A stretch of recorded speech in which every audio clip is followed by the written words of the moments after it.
So हाय, माझी पहिली batch तर नाही आहे. माझी ही ऑलमोस्ट फ्लटरची माझी दुसरी बॅच होती आणि मी जावा पण केला इथेच. मी CCP पण केला आहे, मी फ्लटर पण इथेच केला आहे. सो हेल्प तर सगळीकडून झाली आहे. Shashi sir being the best teacher. त्यांची टीचिंग जावा असो किंवा काय सी असो की CPP असो किंवा फ्लटर असो, सगळीकडे हेल्प झाली आहे. आम्ही तिघांमध्ये आमचे प्रोजेक्ट कसे डिवाइड झाले पाहिजे, काय काय करायला पाहिजे, अक्षय सरांनी हे सुद्धा आम्हाला गाईड केलं होतं.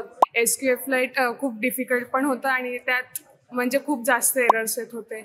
शशी सरांनी पण शिकवलं, त्याच्यामुळेच आम्ही एवढं करू शकलो. नाही तर आम्ही घरी काहीच नसतं केलं. त्यांची मदतमुळेच आम्ही SQF फ्लाईट हे करू शकलो. फक्त धनश्रीच नाही तर अंकिता, प्रज्वल दादा वगैरे, राहुल दादा, हे सगळ्यांनी पण आम्हाला हेल्प केली होती. आणि शशी सरांनी ते डार्टचे कन्सेप्ट घेतले आहे, त्याचा आम्हाला पूर्णपणे यूज झाला आहे. याच्यामध्ये आमच्या लॉजिक्समध्ये किंवा पूर्ण सगळ्या डेव्हलपमेंटमध्ये त्याचा यूज झाला आहे. सो सचिन सरांनी जे आमचे प्रॅक्टिकल्स घेतलेले ड्राय अँड रन कोडसाठीचे, ते त्याने खूप हेल्प झाले लॉजिक बिल्ड होण्यासाठी. So thank you.